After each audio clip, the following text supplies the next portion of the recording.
Day 91. The Book of 1 Samuel. Chapter 18. Chapter 18. After David had finished talking with Saul, Jonathan became one in spirit with David, and he loved him as himself. From that day Saul kept David with him, and did not let him return home to his family. And Jonathan made a covenant with David because he loved him as himself. Jonathan took off the robe he was wearing and gave it to David, along with his tunic and even his sword, his bow and his belt. Whatever mission Saul sent him on, David was so successful that Saul gave him a high rank in the army. This pleased all the troops and Saul's officers as well. When the men were returning home after David had killed the Philistine, the women came out from all the towns of Israel to meet King Saul with singing and dancing, with joyful songs and with timbrels and lyres. As they danced, they sang, "Saul has slain his thousands, and David his tens of thousands." Saul was very angry. This refrain displeased him greatly. "They have credited David with tens of thousands," he thought, "but me with only thousands. What more can he get but the kingdom?" And from that time on Saul kept a close eye on David. The next day an evil spirit from God came forcefully on Saul. He was prophesying in his house, while David was playing the lyre, as he usually did. Saul had a spear in his hand and he hurled it, saying to himself, "I'll pin David to the wall." But David eluded him twice. Saul was afraid of David, because the Lord was with David but had departed from Saul. So he sent David away from him and gave him command over 1,000 men, and David led the troops in their campaigns. In everything he did he had great success because the Lord was with him. When Saul saw how successful he was afraid of him. But all Israel and Judah loved David because he led them in their campaigns. Saul said to David, "Here is my older daughter Merab. I will give her to you in marriage. Only serve me bravely and fight the battles of the Lord." For Saul said to himself, "I will not raise a hand against him. Let the Philistines do that." But David said to Saul, "Who am I, and what is my family or my clan in Israel, that I should become the king's son-in-law?" So when the time came for Merab, Saul's daughter, to be given to David, she was given in marriage to Adriel of Meholah. Now Saul's daughter Michal was in love with David, and when they told Saul about it, he was pleased. "I will give her to him," he thought, "so that she may be a snare to him and so that the hand of the Philistines may be against him." So Saul said to David, "Now you have a second opportunity to become my son-in-law." Then Saul ordered his attendants, "Speak to David privately and say, 'Look, the king likes you and his attendants all love you. Now become his son-in-law.'" They repeated these words to David. But David said, "Do you think it is a small matter to become the king's son-in-law? I'm only a poor man and little known." When Saul's servants told him what David had said, Saul replied, "Say to David, 'The king wants no other price for the bride than 100 Philistine foreskins, to take revenge on his enemies.'" Saul's plan was to have David fall by the hands of the Philistines. When the attendants told David these things, he was pleased to become the king's son-in-law. So before the allotted time elapsed, David took his men with him and went out and killed 200 Philistines and brought back their foreskins. They counted out the full number to the king so that David might become the king's son-in-law. Then Saul gave him his daughter Michal in marriage. When Saul realized that the Lord was with David and that his daughter Michal loved David, Saul became still more afraid of him, and he remained his enemy the rest of his days. The Philistine commanders continued to go out to battle, and as often as they did, David met with more success than the rest of Saul's officers, and his name became well known. Day 91. The Book of 1 Samuel. Chapter 19. Saul told his son Jonathan and all the attendants to kill David. But Jonathan had taken a great liking to David and warned him, My father Saul is looking for a chance to kill you. Be on your guard tomorrow morning, go into hiding and stay there. I will go out and stand with my father in the field where you are. I'll speak to him about you and will tell you what I find out." Jonathan spoke well of David to Saul his father and said to him, "Let not the king do wrong to his servant David. He has not wronged you, and what he has done has benefited you greatly. He took his life in his hands when he killed the Philistine. The Lord won a great victory for all Israel, and you saw it and were glad. Why then would you do wrong to an innocent man like David by killing him for no reason?" Saul listened to Jonathan and took this oath: "As surely as the Lord lives, David will not be put to death." So Jonathan called David and told him the whole conversation. He brought him to Saul, and David was with Saul as before. Once more war broke out, and David went out and fought the Philistines. He struck them with such force that they fled before him.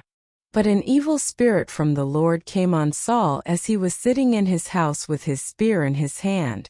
While David was playing the lyre, Saul tried to pin him to the wall with his spear, but David eluded him as Saul drove the spear into the wall.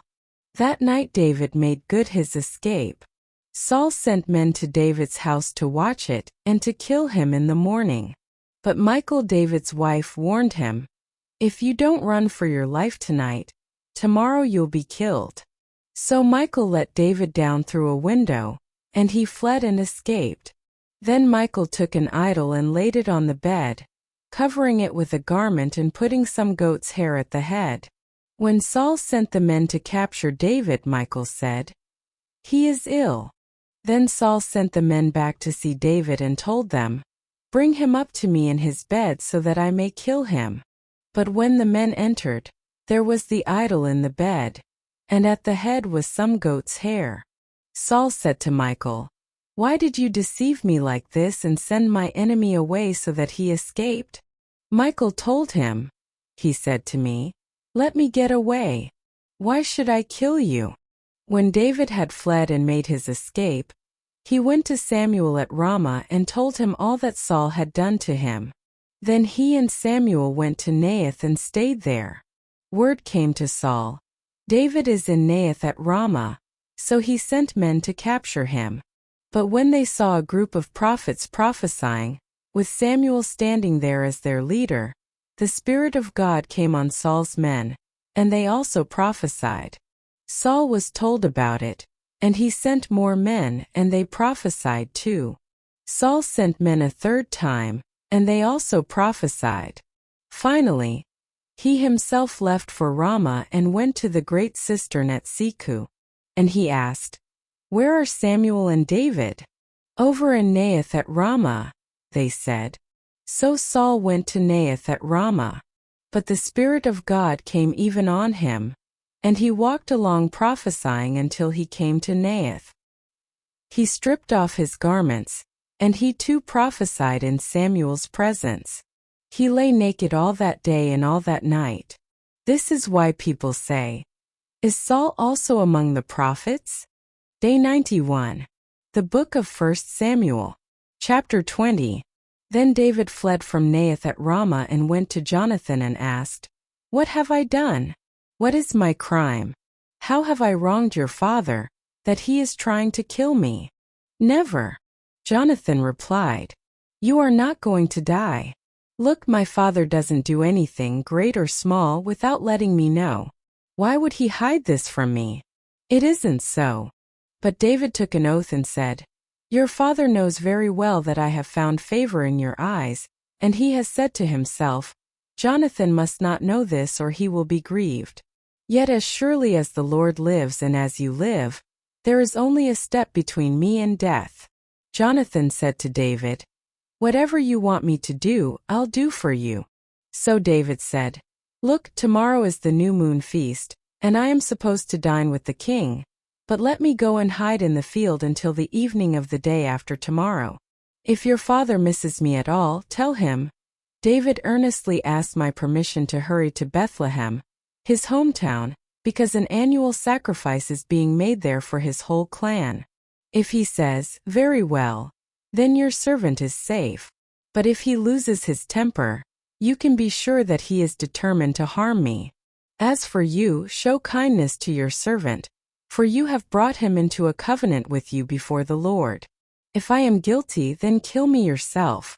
Why hand me over to your father? Never. Jonathan said, If I had the least inkling that my father was determined to harm you, wouldn't I tell you? David asked. Who will tell me if your father answers you harshly? Come, Jonathan said. Let's go out into the field. So they went there together. Then Jonathan said to David, I swear by the Lord, the God of Israel, that I will surely sound out my father by this time the day after tomorrow. If he is favorably disposed toward you, will I not send you word and let you know? But if my father intends to harm you, may the Lord deal with Jonathan, be it ever so severely, if I do not let you know and send you away in peace. May the Lord be with you as he has been with my father. But show me unfailing kindness like the Lord's kindness as long as I live, so that I may not be killed, and do not ever cut off your kindness from my family, not even when the Lord has cut off every one of David's enemies from the face of the earth. So Jonathan made a covenant with the house of David, saying, May the Lord call David's enemies to account. And Jonathan had David reaffirm his oath out of love for him, because he loved him as he loved himself. Then Jonathan said to David, Tomorrow is the new moon feast. You will be missed because your seat will be empty. The day after tomorrow toward evening, go to the place where you hid when this trouble began, and wait by the stone Ezel. I will shoot 3 arrows to the side of it as though I were shooting at a target. Then I will send a boy and say, Go find the arrows. If I say to him, Look, the arrows are on this side of you, bring them here. Then come, because as surely as the Lord lives you are safe, there is no danger.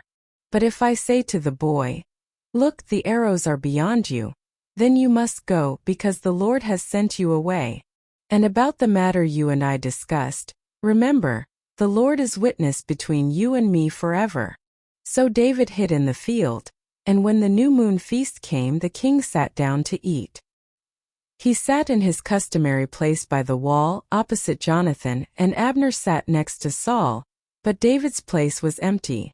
Saul said nothing that day, for he thought, Something must have happened to David to make him ceremonially unclean. Surely he is unclean. But the next day, the 2nd day of the month, David's place was empty again. Then Saul said to his son Jonathan, Why hasn't the son of Jesse come to the meal, either yesterday or today? Jonathan answered, David earnestly asked me for permission to go to Bethlehem, that he said, Let me go, because our family is observing a sacrifice in the town and my brother has ordered me to be there. If I have found favor in your eyes, let me get away to see my brothers. That is why he has not come to the king's table. Saul's anger flared up at Jonathan, and he said to him, You son of a perverse and rebellious woman! Don't I know that you have sided with the son of Jesse to your own shame, and to the shame of the mother who bore you? As long as the son of Jesse lives on this earth, neither you nor your kingdom will be established. Now send someone to bring him to me, for he must die. Why should he be put to death? What has he done? Jonathan asked his father. But Saul hurled his spear at him to kill him. Then Jonathan knew that his father intended to kill David. Jonathan got up from the table in fierce anger. On that 2nd day of the feast he did not eat, because he was grieved at his father's shameful treatment of David. In the morning Jonathan went out to the field for his meeting with David.